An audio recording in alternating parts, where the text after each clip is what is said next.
उत्तर प्रदेश पंचायत राज चुनाव को लेकर सरगर्मियां हुई तेज। जहां पर विश्व कोरोना जैसी महामारी से जूझ रहा है, वहीं चुनावी माहौल गर्म हो चुका है। सरपंच चुनाव को लेकर उम्मीदवार रात दिन एक कर जुटेंगे वोट बटोरने में। वहीं साधना डिजिटल की न्यूज की टीम पहुंची है धरातल पर। क्या होंगे मुद्दे और मसले, क्या होंगे चुनावी वादे, जनता किसे चुनेगी गांव का मुखिया, कौन होगा गांव का भविष्य, जनता करेगी तय। देखिए चुनाव को लेकर क्या है गांव की कहानी, खुद उम्मीदवार की जुबानी। साधना डिजिटल न्यूज उत्तर प्रदेश पर। नमस्कार, गांव की सरकार में आप सबका स्वागत है। आज हम पहुंचे हैं ग्राम पंचायत बसुंधरा। आज प्रधान पद के प्रत्याशी हमारे सामने हैं। महिला सीट, जनरल सीट होने के नाते पूर्व प्रधान श्रीमती मुन्नी देवी यहाँ प्रधान रह चुकी हैं पहले भी, और फिर प्रत्याशी के रूप में सामने आ रही है। आज उनके पति हमारे साथ हैं श्री शंकर सिंह उर्फ महादेव। इनसे जानना चाहते हैं किन मुद्दों को लेकर चुनाव मैदान में उतरे हैं। चुनाव चिन्ह भी मिल चुका है, चुनाव चिन्ह इनका गदा है। जानना चाहते हैं कि कौन सी समस्या रह गई थी जो उनका पूर्व कार्यकाल है उन्होंने पूरी नहीं करवाई, और बीच का जो टाइम था पूर्व प्रधानों द्वारा क्या कार्य किए। सबसे पहले शंकर सिंह जी, स्वागत है आपका। नमस्कार सर।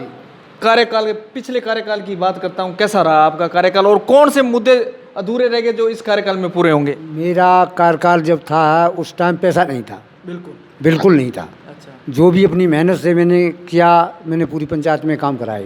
बिल्कुल। उसके बाद बीमार पड़ गया मैं, और बीमार पड़ने के बाद फेल हो गया।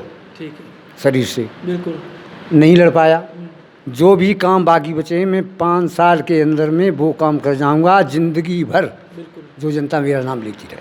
नहीं प्रधान जी, जो पहले का कार्यकाल बीच में गैप दे दिया, चुनाव नहीं लड़ा, क्या कारण रहा? बीच का जो समय था वो जनता के बीच में नहीं आया आप? वो मेरी बीमारी का बीमारी। फिर जनता ने फिर वापस इस बार वापस लिया मुझे, फिर वापस लिया। प्रधान जी, गांव की बात करें, चुनाव 3 मुद्दों पे लड़ा जा रहा है, बिजली, पानी, सड़क। पूरे भारत की बात करें, पूरे उत्तर प्रदेश की बात करूं, 3 मुद्दों पे चुनाव है। आपकी ग्राम पंचायत की बात करूं, ये सुचारू रूप से 3 मुद्दे चल रहे हैं या इनमें भी कमी है? पूर्व प्रधान द्वारा कार्य किए गए हैं या नहीं किए गए? नहीं किए गए, नहीं किए गए। कुछ भी नहीं करवाया? करवाया है, जो मेरे काम थे उनके ऊपर ही लेपन करा दिया गया है। अच्छा। कहीं कहीं, और बाजी जगह 3 बार उसका पैसा निकला है, और लेपन भी एक बार नहीं हुआ है।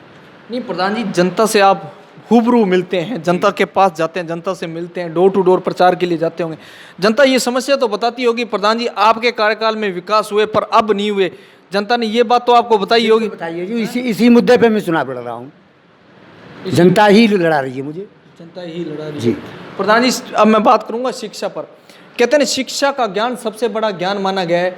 शिक्षा के प्रति ग्राम पंचायत का स्तर क्या है अब, और अगर जनता आपकी पत्नी को चुनती है तो आपके क्या प्रयास होंगे कि प्रधान होने के नाते कि बालिका शिक्षा को बढ़ावा दिया जाए? कैसे करें? देखिए, एक तो मैं शराब से ना पे लड़ूंगा, शराब नहीं चलने दूंगा अपने यहाँ। बिल्कुल। कुछ भी करना पड़े मुझे, 5 साल में वो कार्य करा दूंगा जो मेरा नाम बना रहे। नहीं प्रधान जी, शिक्षा की बात कर रहा हूँ मैं। शिक्षा, हाँ, शिक्षा के लिए हो सकता है कि मैं एक इंटर कॉलेज भी यहाँ खुलवाऊँ। बिल्कुल जी, सामने वाले इस खेत में, बिल्कुल, इसीलिए खेत में ले रखा है, इसमें इंटर कॉलेज। नहीं, ये खेत सरकार को आप भामाशाह के रूप में देना चाहेंगे? जी। अगर जनता चुनती है, प्रधान लाती है, तो इंटर कॉलेज के लिए आप भामाशाह के रूप में अपनी जमीन देंगे? जमीन दूंगा, जो आज जिस जमीन की मेरे की 1 करोड़ रुपए है। अच्छा। मैं उसे दान में दूंगा। वेरी गुड प्रधान जी, ऐसा निस्वार्थ एक जनता के लिए सेवा करना, ये हम आपसे ही सीख सकते हैं। प्रधान जी, ये और लग रहा है आजकल युवा वर्ग, हमारे जैसा युवा वर्ग, वो नशे में बहुत ज़्यादा लिप्त होता जा रहा है। आपके क्या प्रयास रहेंगे कि ग्राम पंचायतों को भी नशा मुक्त किया जाए? देखिए साहब, कोशिश तो पूरी करूंगा, समझाऊंगा। ये मान गए तो हो सकता है कि काम हो जाए उन लोगों का। नहीं प्रधान जी, यहाँ रोजगार के क्या संसाधन हैं आपकी ग्राम पंचायतों में? युवा वर्ग के लिए रोजगार के लिए कहाँ जाना पड़ रहा है? रोजगार के लिए ये ऐसा है कि यहाँ वैसी डेली मजदूरी भी मिलती है, ऐसी बात नहीं है। अच्छा। दूसरी बात, हमारे यहाँ व्यापार अच्छा है। व्यापार अच्छा है। जी, कोई सी दुकान आप खोल लीजिए, उसकी दुकान बढ़िया चलती है। अच्छा। हाँ, बढ़िया पैदा करते हैं हमारे यहाँ के लोग। रोजगार की कोई दिक्कत कोई दिक्कत नहीं है रोजगार की। प्रधान जी, 19 तारीख को महापर्व है, जनता चुनेगी सरकार, गांव की सरकार। आप अपनी ग्राम पंचायत की जनता से क्या वोट अपील करेंगे? और प्रधान जी, जनता को चुनाव चिन्ह बताएं और वोट अपील करें। देखिए साहब, जनता को मैं अपना चुनाव चिन्ह बता रहा हूँ। जनता तो मुझे चारपाई से उठा के ले ही गई है, बिल्कुल। उस जनता के बीच में हूँ। क्या चुनाव चिन्ह आया प्रधान जी आपका? मेरा गदा कितने नंबर है बैलेट पेपर पर? 10 नंबर। जी। धन्यवाद प्रधान जी चैनल में बात करने के लिए। आज पूर्व प्रधान जी ने बताया कि हमारा सपना है ग्राम पंचायत का चौमुखी विकास करवाना। जनता ने पहले भरोसा किया तो विकास हुआ, अगर जनता इस बार भरोसा करेगी तो विकास की गंगा बहेगी। देखते रहे साधना न्यूज़ डिजिटल में शंकर बंसारी, मेरे सहयोगी अजय शर्मा।